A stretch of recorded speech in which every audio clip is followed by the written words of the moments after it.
نحمده ونصلي على رسوله الكريم أما بعد فأعوذ بالله من الشيطان الرجيم بسم الله الرحمن الرحيم وأتموا الحج والعمرة لله صدق الله مولانا العلي العظيم قال النبي صلى الله عليه وسلم العمرة إلى العمرة كفارة لما بينهما والحج المبرور ليس له جزاء إلا الجنة او کما قال رسول اللہ صلی اللہ علیہ وسلم۔ محترم حجاج کرام، معتمرین و زائرین، السلام علیکم ورحمۃ اللہ وبرکاتہ۔ میں آپ تمام کی خدمت میں دل کی گہرائیوں سے مبارکباد پیش کرتا ہوں کہ اللہ تبارک و تعالیٰ نے آپ کو اس سال اپنے گھر کی زیارت کے لیے اور حج کی سعادت سے مالا مال کرنے کے لیے روزہ رسول اکرم صلی اللہ علیہ وسلم پر پہنچ کر ہدیہ درود السلام کا نذرانہ پیش کرنے کی سعادت عطا کرنے کے لیے منتخب فرمایا ہے۔ اللہ تبارک و تعالی آپ کے حج کو قبول فرمائے، عمرے کو مقبول بنائے اور تمام گناہوں کی بخشش فرمائے، روزہ رسول پر حاضری کو شرف قبولیت سے سرفراز فرمائے۔ اللہ تبارک و تعالی ہم تمام کو اور دنیا کے تمام مسلمانوں کو جو بھی خواہش رکھتے ہیں اپنے گھر کی حاضری کی توفیق عطا فرمائے، روزہ رسول پر حاضر ہونے کی سعادت عطا فرمائے۔ محترم حاضرین، ہم اتنے مقدس ترین سفر پر جب جانے کی تیاری میں ہیں، اللہ نے توفیق دی ہے، تو ہمیں چاہیے کہ جہاں اپنی تمام ضرورت کی چیزوں کو ہم اپنے ساتھ رکھتے ہیں، جیسے کپڑے، صابن، برش اور اسی طرح ناخن تراش، شیونگ مشین، ضرورت کی دوائیاں وغیرہ، وہیں ساتھ ہی ساتھ ہمیں تقوی اور پرہیزگاری کو بھی اپنانے کی ضرورت ہے۔ اللہ نے فرمایا وَتَزَوَّدُوا فَإِنَّ خَيْرَ الزَّادِ التَّقْوَىٰ، تقوی بہترین توشہ ہے، اس توشے کو بھی اختیار کریں۔ جانے سے پہلے اپنی نیتوں کو صاف کریں کہ اتنا مقدس ترین سفر ہے اور اتنے اونچے مقامات پر ہم جا رہے ہیں، تو کہیں ہماری نیت صرف حاجی کہلانے کے لیے ہم حج نہ کریں، صحیح ہماری نیت دکھاوے کی اور مال و دولت کی کوئی غرض، اس طرح کی کوئی ہماری نیت اور ارادہ نہیں ہونا چاہیے۔ اللہ نے فرمایا وَأَتِمُّوا الْحَجَّ وَالْعُمْرَةَ لِلَّهِ، حج اور عمرے کی تکمیل صرف اللہ کے لیے کرو۔ وَلِلَّهِ عَلَى النَّاسِ، اللہ کے لیے لوگوں پر استطاعت رکھنے والوں کے لیے حج کرنا ضروری قرار دیا گیا، تو اس لیے اپنی نیتوں کو درست کریں۔ جب آپ جا رہے ہیں تو جانے سے پہلے ہمیں ان اعمال کو جو وہاں انجام دینے ہیں، چونکہ زندگی میں ایک آدھ بار حج اور عمرے کی توفیق ملتی ہے، اس لیے سیکھ کر کرنے کی کوشش کریں۔ جو سیکھتے ہیں ان کے لیے آسان ہے، جو بغیر سیکھے چلے جاتے ہیں وہ دیکھا دیکھی اپنے اعمال کو ضائع کر کے وہ واپس آ جاتے ہیں، بعد میں افسوس کرتے ہیں کاش ہم سیکھ کر جاتے تو بہت اچھا ہوتا، ہم نے یہ عمل صحیح نہیں کیا، وہ رکن صحیح نہیں ادا کیا، فلاں کام ہم سے صحیح نہیں ہو سکا، اس لیے سیکھ کر جانے کی کوشش کریں۔ اور اس لیے بھی خاص طور پر سیکھ کر جانا پڑتا ہے کہ وہاں انبیاء کرام کے مبارک قدم پڑے ہیں، حضرات صحابہ کرام کی زندگیاں بیتی ہیں، اور ہم سب کے آقا و مولا صلی اللہ علیہ وسلم کے گزرے ہوئے ایام کے وہ مقامات ہیں، وہاں آپ کی مبارک خاک پا اور آپ کی جوتیوں کی خاک وہاں موجود ہے، اس لیے بھی ہمیں سیکھ کر پورے ادب و احترام کا لحاظ کرتے ہوئے ہمیں وہاں جانا چاہیے۔ تو بہرحال سب سے پہلے میں آپ کی خدمت میں عرض کر دوں کہ حج کو جانے والے جو ایام حج میں، حج کے مہینوں میں جاتے ہیں، وہ حج کرنے والے تین قسم کے ہوتے ہیں۔ ایک صرف حج کے ارادے سے جانے والے، ان کو مفرد کہتے ہیں، حج افراد کرنے والے کہتے ہیں، اور دوسرے وہ ہیں جو عمرہ اور حج دونوں کرنا چاہتے ہیں۔ پھر اس میں سے دو قسم بنتے ہیں، ایک وہ جو پہلے عمرے کا احرام باندھتے ہیں، عمرہ کرنے کے بعد احرام سے باہر نکل جاتے ہیں، پھر اس کے بعد حج کا احرام الگ سے باندھتے ہیں۔ اس حج کو کہتے ہیں حج تمتع، اور اس حاجی کو کہتے ہیں متمتع، کیونکہ عمرہ کرنے کے بعد وہ احرام کھول لیتا ہے، پھر بعد میں احرام کی پابندیوں سے باہر آتا ہے، اس کے بعد اسے پھر حج کا احرام وہ باندھتا ہے، تو اس درمیان میں وہ نفع اٹھاتا ہے، فائدہ اٹھاتا ہے، اس لیے اس کو تمتع، متاع لینے والا، فائدہ اٹھانے والا، تو حج تمتع اسے کہتے ہیں۔ اور ایک تیسری قسم ہے جسے حج قران کہتے ہیں، یعنی جب احرام باندھتے ہیں اسی وقت نیت کرتا ہے کہ اللہ میں عمرہ اور حج دونوں کی نیت کرتا ہے، ایک ہی احرام سے دونوں ادا کرتے ہیں۔ تو یہ حاجی جب بیت اللہ جاتا ہے تو وہاں پہلے عمرہ کرتا ہے، اس کے بعد اسی احرام میں رہتا ہے، احرام سے باہر نہیں آتا، پھر اسی احرام سے حج 8ویں ذی الحجہ جب آتی ہے اسی احرام سے وہ حج شروع کرتا ہے، تو اس کو کہتے ہیں حج قران۔ تو سب سے افضل ترین ہے حج قران۔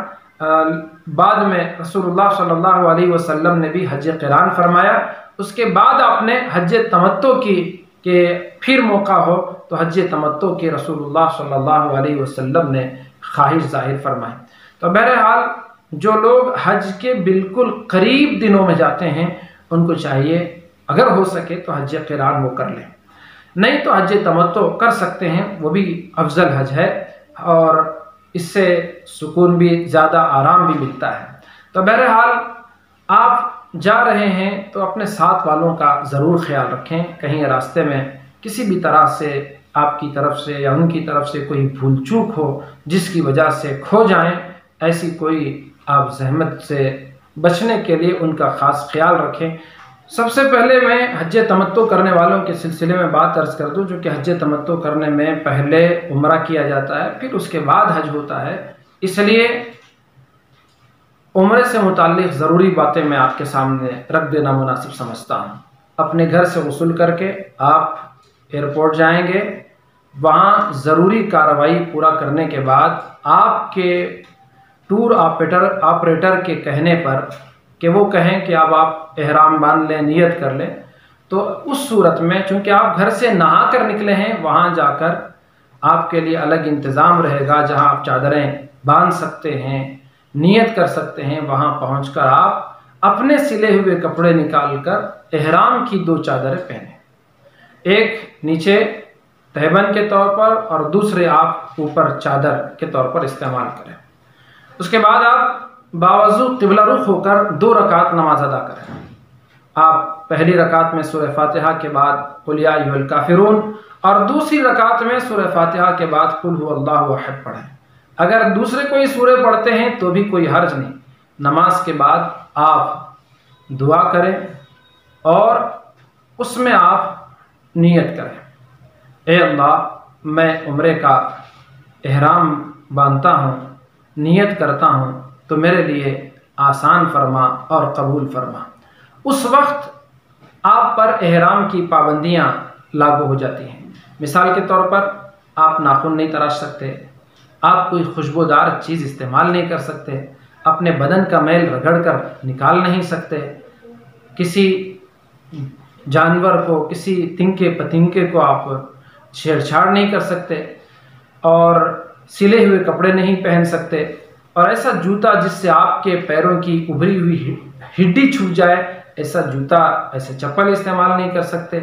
یہ ساری پابندیاں آپ پر لاگو ہو جاتی ہیں۔ بیوی سے بوس و قرار نہیں کر سکتے، ہم بستری نہیں کر سکتے، تو یہ جو احرام کی پابندیاں ہیں اس وقت سے آپ پر لاگو ہو جاتی ہیں۔ تو احرام کی نیت کرنے کے بعد آپ مرد حضرات کو چاہیے کہ 3 مرتبہ لبیک اللہم لبیک، لبیک لا شریک لک لبیک، ان الحمد والنعمت لک والملک لا شریک لک، لبیک اللہم لبیک، لبیک لا شریک لک لبیک، ان الحمد والنعمت لک والملک لا شریک لک، لبیک اللہم لبیک، لبیک لا شریک لک لبیک، ان الحمد والنعمت لک والملک لا شریک لک۔ مرد حضرات کو چاہیے کہ 3 مرتبہ بلند آواز کے ساتھ یہ تلبیہ پڑھیں، اور خواتین کو چاہیے کہ وہ آہستہ پڑھیں۔ خواتین کا احرام کوئی چادر وادر نہیں ہے، جو اپنے کپڑے معمول کے پہنتی ہے وہی پاک و صاف کپڑے ہیں،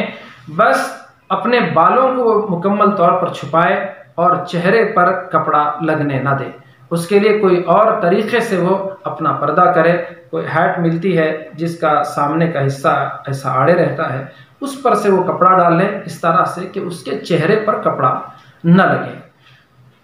اور اپنے ہاتھوں کو، پیروں کو وہ چھپانے کی، کھلے رکھنے کی اسے کوشش کرنا چاہیے۔ تو اس طرح سے اس کا یہ احرام ہے، اس کے لیے الگ سے کوئی چادریں وغیرہ نہیں ہیں۔ اب یہ لبیک پڑھتے ہوئے اپنے سامان کی حفاظت کرتے ہوئے آپ ایئرپورٹ کی جو ضروری کارروائی ہیں اس ضروری کارروائیوں کو پورا کرتے ہوئے اطمینان کے ساتھ اپنے قافلے کے ساتھ رہتے ہوئے آپ آگے بڑھیں، اور دوران سفر ادھر ادھر کی بیکار کی باتیں کرنے کے بجائے لبیک اللہم لبیک لبیک لا شریک لک لبیک ان الحمد والنعمت لک والملک لا شریک لک، یہ صدائیں لگاتے ہوئے آپ اس پورے سفر کی تکمیل فرمائیں۔ دوران سفر حج کے ارکان، عمرے کے ارکان سیکھتے سکھاتے ہوئے آپ جائیں، توبہ کرتے ہوئے اپنے پچھلی زندگی سے معافی مانگتے ہوئے اگلی زندگی کے نیک عزائم کرتے ہوئے آپ اس پورے سفر کو انجام دینے کی کوشش کریں۔ تو جب آپ حدود حرم میں پہنچتے ہیں تو آپ دعا کریں، اللہ تیرے حرم کی حرمت کو اور بڑھا دے اور مجھ کو آپ تو جہنم کی آگ پر حرام کر دے، یہاں پر آنے کی بار بار تو توفیق عطا فرما۔ اور پھر جب آپ مکہ مکرمہ پہنچتے ہیں تو وہاں اپنے سامان کے ساتھ اپنے کمرے میں، ہوٹل میں اپنے قافلے کے ساتھ جائیں، اپنی جگہ کو متعین کریں، اپنا پورا سامان رکھیں، اگر تھکے ہوئے ہوں تو کچھ دیر آرام کریں، اپنے پورے قافلے کے ساتھ اطمینان کے ساتھ۔ نہیں پہلے بھی آپ وہاں پہنچے ہیں، جانتے ہیں، تو آپ تنہا بھی جا سکتے ہیں مسجد حرام کو۔ تو یہ قافلے کے ساتھ مل کر آپ جب جائیں تو پہلے اپنے ہوٹل، اپنے کمرے کی خوب نشاندہی کریں، وہاں کے لینڈ مارک کو اپنے ذہن میں بٹھا لیں، کس راستے سے آپ جا رہے ہیں، کس موڑ پر آپ گھوم رہے ہیں، وہ ساری چیزیں آپ کے ذہن میں، آنکھوں میں وہ بیٹھ جانی چاہیے۔ اگر بھول جا سکتے ہیں تو آپ اس کو لکھ لیں، نوٹ کر لیں، پھر اس کے بعد آپ مسجد حرام پہنچیں تو کوشش کریں کہ آپ باب السلام سے مسجد حرام میں داخل ہوں۔ اگر وہاں سے نہیں، جو آپ کے بلڈنگ سے، کمرے سے قریب کا دروازہ ہے اس سے آپ اندر جائیں، جانے سے پہلے دعا کریں، بسم اللہ والصلاۃ والسلام علی رسول اللہ، اللہم افتح لی ابواب رحمتک، سیدھا پیر اندر رکھ کر نظروں کو نیچی کرتے ہوئے پورے ادب احترام کے ساتھ آپ اندر تشریف لے جائیں۔ اور جب آپ کو ایسی جگہ ملے جہاں سے جی بھر کے آپ کعبۃ اللہ کا دیدار کر سکتے ہیں تو ایسی جگہ میں کھڑے ہو کر آپ کی نظر اللہ کے گھر پر جما کر آپ اس وقت جو دعا مانگیں گے اللہ تبارک و تعالیٰ آپ کی دعا کو قبول کرے گا۔ اس لیے آپ دعا کریں کہ یا اللہ اس کے بعد کی عمر بھر کی تمام دعاؤں کو قبول فرما اور میری پچھلی زندگی کے تمام گناہوں کو معاف فرما، ساری عبادتوں کو قبول فرما۔ اپنے لیے جہاں دعا مانگتے ہیں سارے جہاں کے لوگوں کے لیے آپ دعائیں کریں، ہمارے لیے، ملک کے لیے، سلامتی کے لیے، امن کے لیے، اور اس ناچیز کو بھی اپنی دعاؤں میں یاد رکھیں۔ جی بھر سے دعا کرنے کے بعد آپ اپنا جو اوپر کی چادر ہے اس چادر میں سے آپ سیدھے کندھے سے اپنا چادر کا حصہ نکال لیں اور اس سیدھے منڈے کو آپ برہنہ کریں، ننگا رکھیں، یہاں سے چادر لے کر اوپر ڈال لیں، اس کو استوا کہتے ہیں۔ جب حجر اسود کے قریب پہنچے اس طرح سے کہ آپ کا حجر اسود آپ کے سیدھے منڈے کی طرف ہو تو اس طرف رخ کر کے آپ عمرے کا طواف کی نیت کریں۔ اے اللہ تیرے گھر کا میں طواف کرتا ہوں، 7 چکروں کے ساتھ تو میرے لیے آسان فرما، قبول فرما۔ اور پھر تھوڑا سا ہٹ کر حجر اسود کی طرف آپ چونکہ بوسہ نہیں دے سکتے، احرام کی حالت میں ہیں، وہاں خوشبو لگی رہتی ہے، تو دور سے آپ اس طرح سے استلام کریں، بسم اللہ اللہ اکبر والصلاۃ والسلام علی رسول اللہ۔ اس کے بعد آپ اپنے ہاتھوں کو چوم لیں، اس طرح سے استلام کر کے آپ اس کے بعد طواف شروع کریں، اس طرح سے کہ آپ کا بایاں کندھا لیفٹ سائڈ بیت اللہ کی طرف ہو، آپ پھر عمرے کا طواف کرنا شروع کریں۔ مرد حضرات کو پہلے 3 چکروں میں رمل کرنا ہے، رمل کا مطلب تھوڑا سا اکڑ کر، اس طرح سے آپ قدموں کو نزدیک رکھتے ہوئے دوڑنے کی شکل اختیار کر کے اکڑ کر چلنا ہے، اس کو استوا کہتے ہیں۔ پہلے 3 چکروں میں استوا کرنا ہے۔ جب آپ طواف شروع کریں تو آپ سوم کلمہ پڑھیں، چہارم کلمہ پڑھیں، استغفار پڑھیں،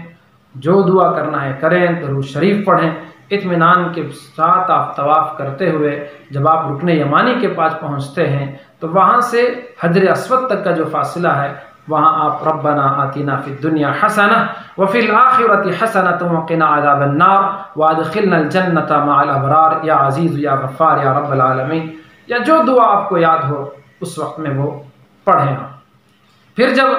حجر اسود کے پاس پہنچیں، وہاں جو کالا ایک پٹا بنا ہوا ہے پورا آخر تک، وہاں سے جہاں سے بھی آپ کو موقع ملے پھر آپ حجر اسود کا استلام کریں۔ بسم اللہ اللہ اکبر، بسم اللہ والصلاۃ والسلام علی رسول اللہ، اس طرح سے آپ آگے بڑھیں۔ پھر اپنا دوسرا چکر، تیسرا چکر، اسی طرح سے ہر مرتبہ حجر اسود کے پاس جب پہنچے تو وہاں استلام کرنا ضروری ہوتا ہے۔ تو اس طرح آپ اپنے پورے 7 چکر لگائیں،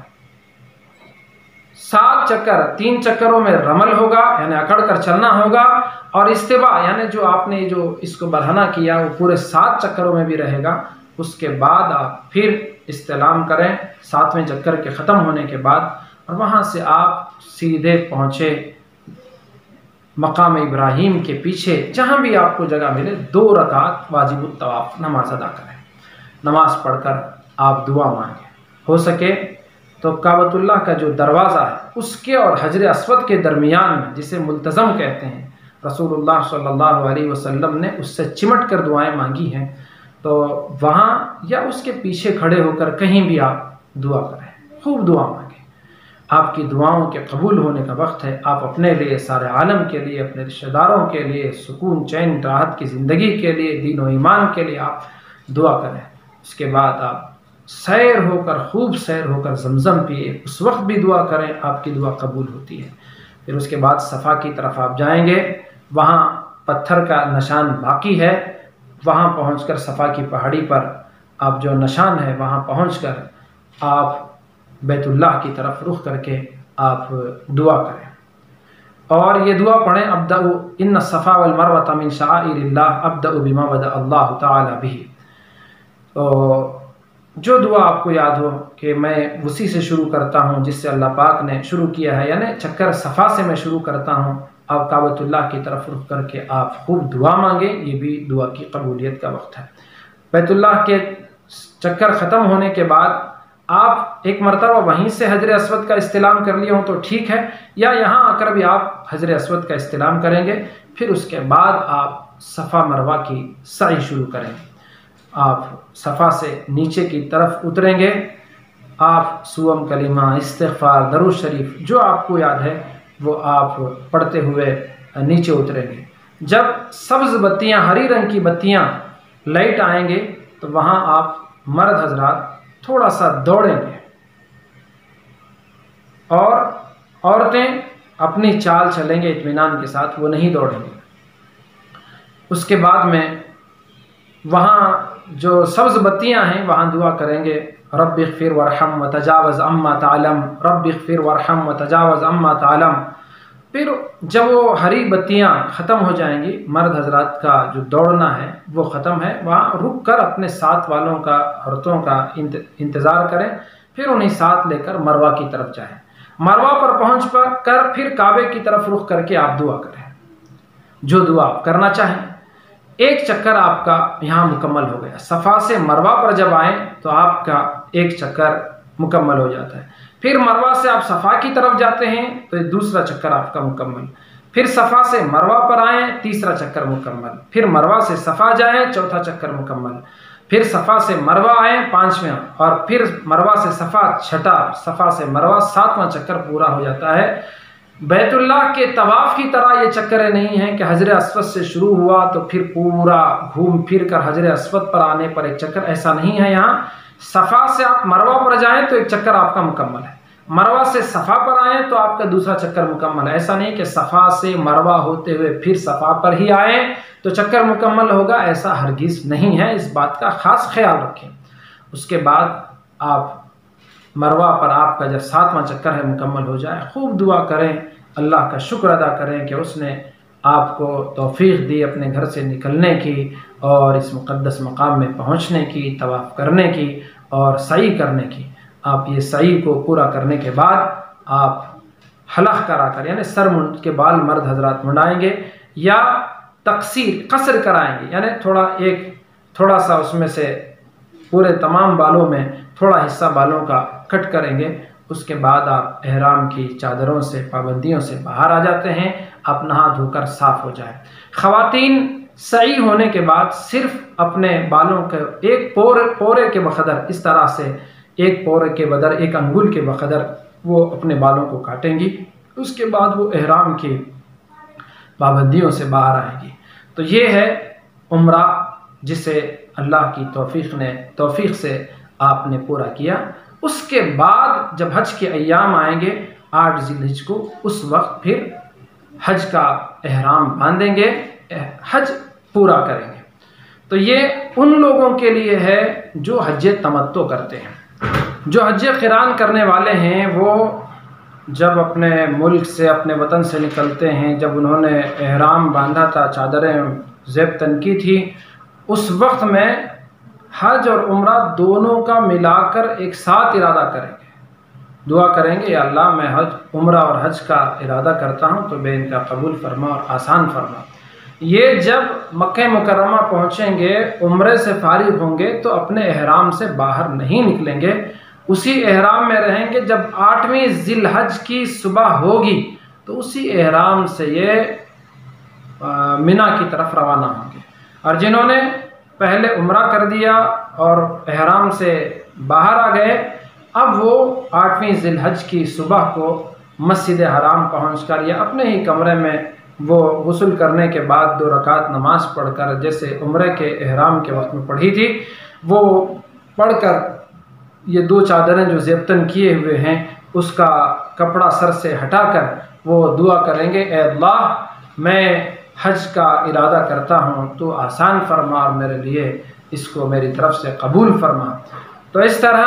لبیک پڑھیں 3 مرتبہ، لبیک اللہم لبیک لبیک لا شریک لک لبیک ان الحمد والنعمت لک والملک لا شریک لک۔ مرد حضرات 3 مرتبہ زور سے پڑھیں گے اور خواتین آہستہ 3 مرتبہ یہ پڑھیں گی، اور پھر مینا کی طرف یہاں سے روانہ ہوں گے اپنے قافلے کے ساتھ، معلم کی بسوں میں وہاں سے نکلیں گے۔ جب مینا میں پہنچیں گے، ظہر کی نماز وہاں ادا کریں گے، عصر پڑھیں گے، مغرب پڑھیں گے، عشاء پڑھیں گے، اور 9ویں ذی الحجہ کی فجر کی نماز بھی وہیں مینا میں اپنے ڈیرے میں پڑھ کر اپنے ڈیرے کی خوب نشاندہی کریں۔ کہیں ایسا نہ ہو کہ آپ کو واپس وہاں پہنچنا ہے، اس لیے خوب نشاندہی کر کے آپ یہاں سے 9ویں ذی الحجہ کی صبح کو فجر کے بعد یہاں سے آپ عرفات کی طرف پہنچیں، جہاں سارے جہاں کے لوگ اکٹھے آ کر وہاں پہنچ کر اس دن اپنے حج کو پورا کرنے والے ہوتے ہیں۔ 9ویں ذی الحجہ میں آپ عرفات کے میدان میں پہنچ کر ظہر عصر نماز پڑھیں، عصر کے بعد کھڑے ہو کر خوب اللہ سے دعائیں مانگیں۔ وہ دعائیں مانگنے کا دن ہے، اپنی پچھلی زندگی سے توبہ کریں، اگلی زندگی کے نیک عزائم کریں اور اللہ کو منانے کی کوشش کریں، اور اللہ سے قبولیت کی بھی دعائیں مانگیں۔ جہاں اپنے لیے، جہاں والوں کے لیے دعا کر رہے ہیں، اس ناچیز کو بھی اپنی دعاؤں میں یاد رکھیں۔ پھر جب سورج غروب ہوگا تو عرفات میں مغرب کی نماز پڑھے بغیر، عرفات میں مغرب ادا کیے بغیر آپ اپنے ساتھیوں کے ساتھ مزدلفہ کی طرف روانہ ہوں۔ مزدلفہ پہنچ کر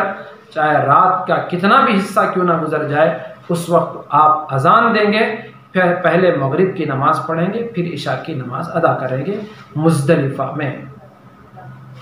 چاہے رات کا کتنا بھی حصہ ہو، لوگ آتے رہیں گے، اذان دیتے رہیں گے، اپنی اپنی نمازیں پڑھتے رہیں گے۔ آپ اسے یہ نہ سمجھیں کہ فجر کی اذان ہے، بلکہ اطمینان کے ساتھ آپ جس وقت بھی وہاں پہنچے، رات کے کسی بھی حصے میں اذان دیں، مغرب کی نماز پڑھیں، پھر عشاء کی نماز ادا کریں۔ پھر فجر کی نماز کے بعد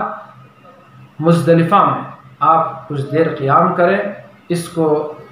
قیام مزدلفہ کہتے ہیں، یہ بھی واجب ہے۔ وہاں مزدلفہ میں آپ اپنے لیے اپنے ساتھ کسی تھیلی میں 71 کنکریاں یا 80 کنکریاں وہاں ہر ایک حاجی اپنے لیے چن کر رکھ لیں۔ آگے مینا میں واپس پہنچ کر ہم کو شیطان کو کنکریاں مارنا ہے، جمرات کی رمی کرنا ہے، اس لیے اس بات کا خاص خیال رکھیں کہ یہ ہم کو مزدلفہ سے ہم یہ چن کر اپنے ساتھ رکھ لینا ہے۔ تو اس طرح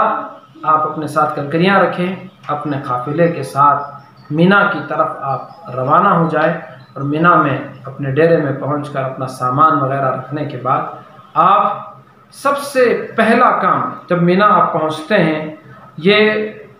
10ویں ذی الحج ہے، حج کے مہینے کی 10ویں تاریخ ہے، تو اس 10 تاریخ کو آپ صرف آخری جمرے کی بڑے شیطان کو آپ کنکریاں ماریں گے، 7 کنکریاں، دعا کریں گے رجم للشیطان رجم للرحمن،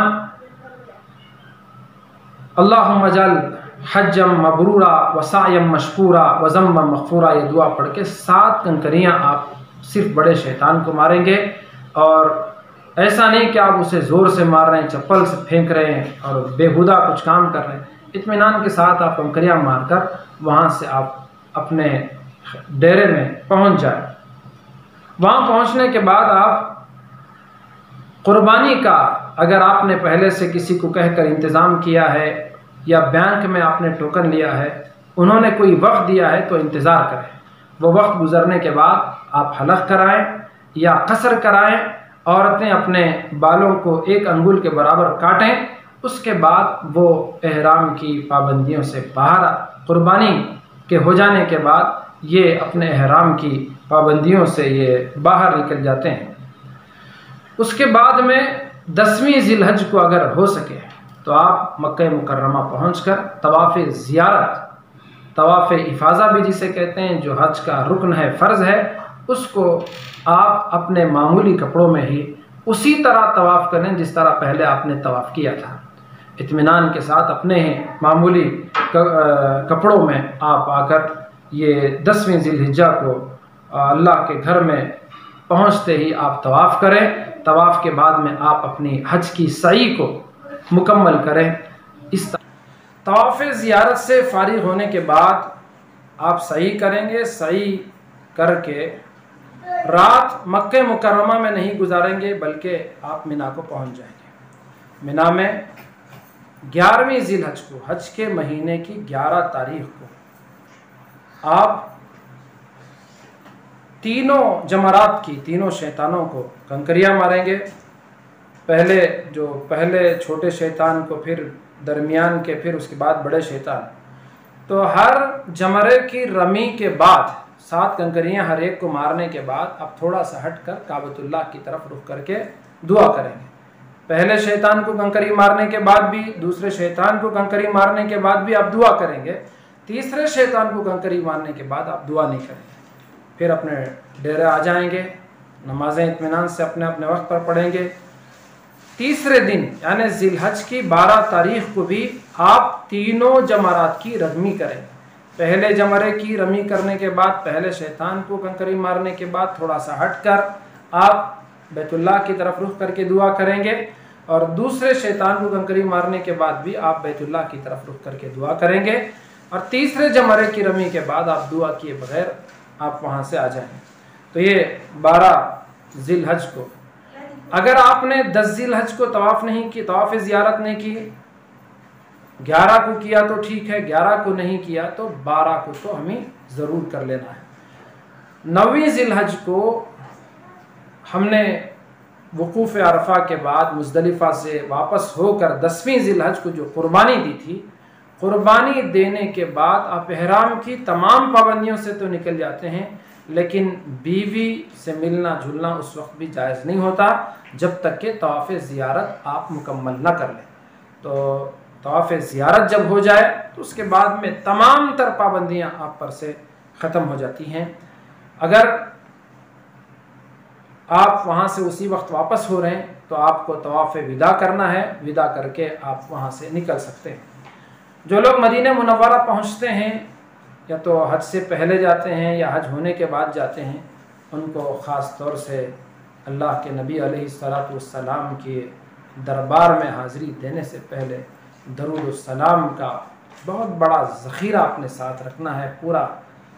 سارے سفر میں، پورے راستے میں کثرت سے درود پڑھیں، ادب و احترام کو ملحوظ رکھیں۔ مدینہ منورہ میں جب آپ پہنچتے ہیں تو وہاں مسجد نبوی میں جانے سے پہلے غسل کریں، سفید لباس پہنیں، خوشبو کا استعمال کریں۔ رسول کریم صلی اللہ علیہ وسلم کے کروڑوں احسانات ہم پر ہیں، اور وہاں تو فرشتے بھی ادب سے پہنچتے ہیں، اس لیے بڑے ادب و احترام کے ساتھ اب مسجد جائیں، تحیۃ المسجد پڑھیں، اور جب حضور کے روض اقدس کی حاضری کا نمبر آئے، موقع ملے، تو اطمینان کے ساتھ آپ وہاں پہنچ کر درود و سلام کا کھڑے ہو کر نذرانہ پیش کریں۔ اور ریاض الجنہ میں جب آپ پہنچیں تو وہاں بھی آپ اطمینان سے نمازیں پڑھیں، دعائیں کریں، تلاوت کریں، خوب اہتمام کریں، اور اس بات کا خاص خیال رکھیں کہ وہاں کسی کو دھکا دینا ہماری طرف سے بھی نہ ہو، اور کسی سے دھکا کھانے کی بھی ہمیں نوبت نہ پڑے، یہ بھی خیال رکھیں۔ اور رسول کریم صلی اللہ علیہ وسلم کے ساتھ آپ کے خلیفہ سیدنا ابو بکر صدیق رضی اللہ عنہ، حضرت عمر بن خطاب رضی اللہ تعالیٰ عنہ بھی آرام کر رہے ہیں، ان کو بھی سلام عرض کریں۔ اور آگے بقیع الغرقد ہے، جنت البقیع کا وہ مبارک قبرستان ہے جہاں حضرات صحابہ اکرام بھی آرام فرما رہے ہیں، اور جنتی بندے اللہ کے اب تک کے بھی آرام کر رہے ہیں۔ آپ ان سب کی خدمت میں بھی سلام عرض کریں، اور جہاں جہاں آپ پہنچے آپ اس ناچیز کو بھی، اور یہ کچھ میں نے جو سیکھا ہے میرے والد محترم الحاج محمد اسماعیل صاحب رحمۃ اللہ علیہ، آپ ان کے حق میں بھی ضرور دعا فرمائیں۔ اللہ تبارک و تعالیٰ آپ کے حج کو، عمرے کو، آپ کی زیارت کو، آپ کے حرمین شریفین کے اس مبارک سفر کو بے انتہا قبول فرمائے، آسان فرمائے اور کامیاب فرمائے۔ اور جو قافلے کے قائد ہیں اور جو ٹور آپریٹر ہیں، اللہ ان کی خدمات کو بھی بے انتہا قبول فرمائے، آمین۔ وما علینا الا البلاغ المبین۔